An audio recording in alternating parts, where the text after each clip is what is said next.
They thought I was just another name on the docket, another guy in a decent suit who talked too calmly to be dangerous. The kind of person authority figures interrupt mid-sentence, the kind they underestimate without even realizing it.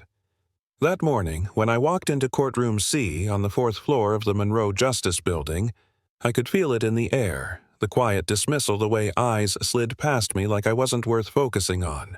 And then she leaned over and whispered a threat, confident, casual, like she was reminding me of my place.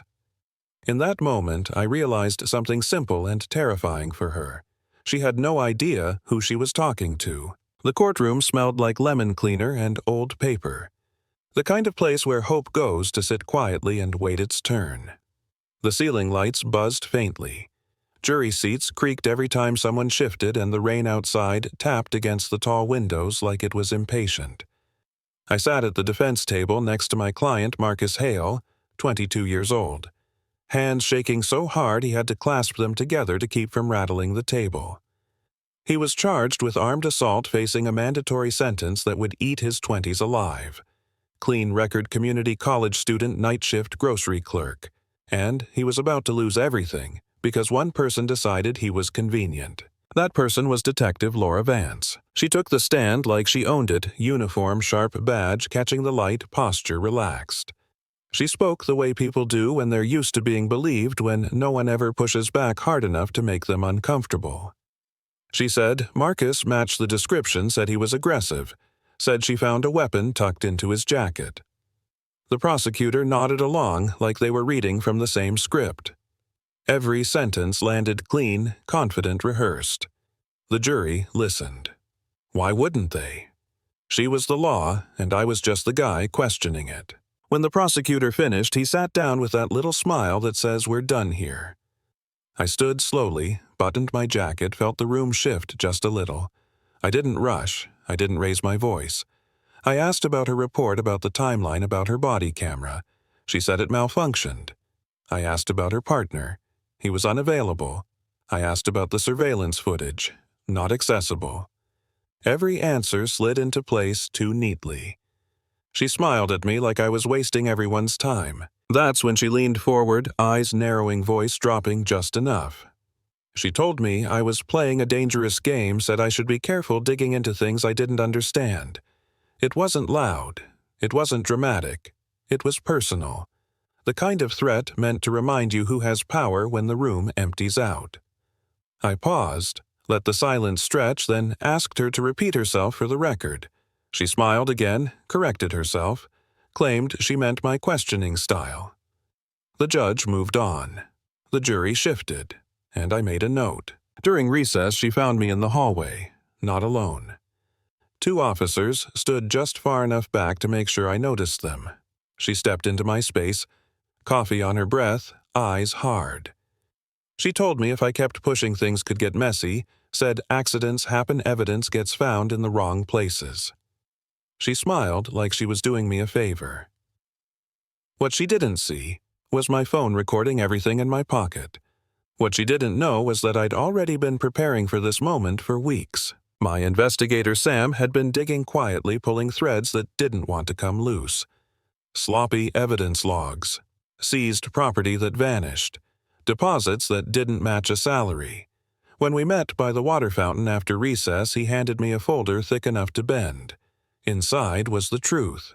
Detective Vance wasn't just cutting corners, she was running a pipeline. Protection money favors fall guys. Marcus wasn't a suspect, he was a placeholder. The real offender was connected, shielded, useful. We went back into court and she looked relaxed, confident. I'd been warned. I walked up with 1 sheet of paper and asked about city traffic cameras. She said they were down. I asked about private security footage across the street. She hesitated. Just a flicker. I placed a still image on the screen. Time-stamped. Clear enough. It showed her 10 minutes before the arrest accepting an envelope from a man she claimed not to know. The room changed instantly. Air sucked out of lungs. Someone in the gallery gasped. I asked her calmly if she'd arrested Marcus to cover up taking a bribe. She looked at the prosecutor, then the judge, then down at her hands. And she invoked her right to remain silent. That silence was louder than any confession. The judge didn't hesitate. Case dismissed. Charges dropped with prejudice. Marcus collapsed into his chair, sobbing, his mother rushing forward like gravity pulled her. Relief poured out of the room. But I wasn't celebrating.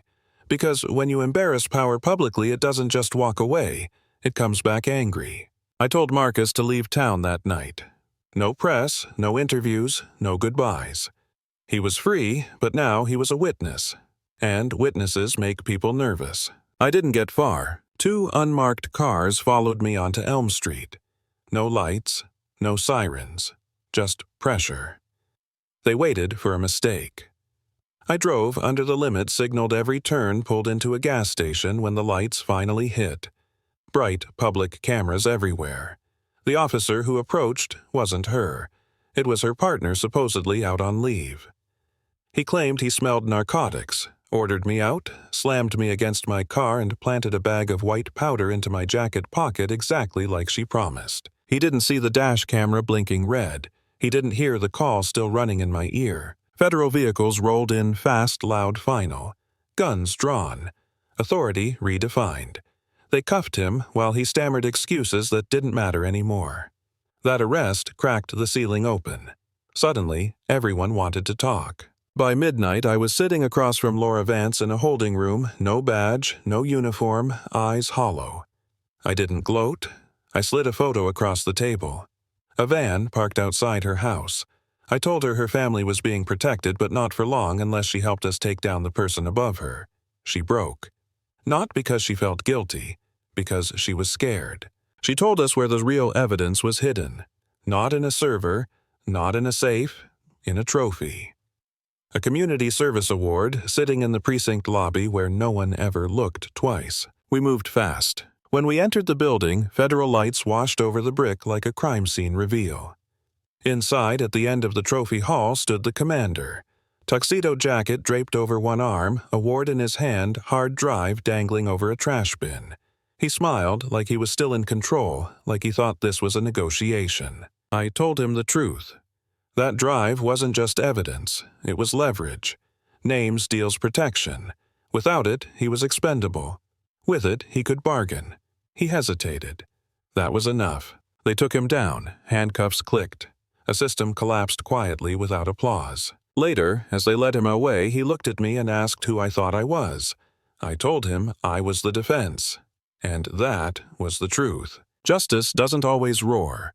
Sometimes it waits, watches, and speaks when it knows it can't be ignored.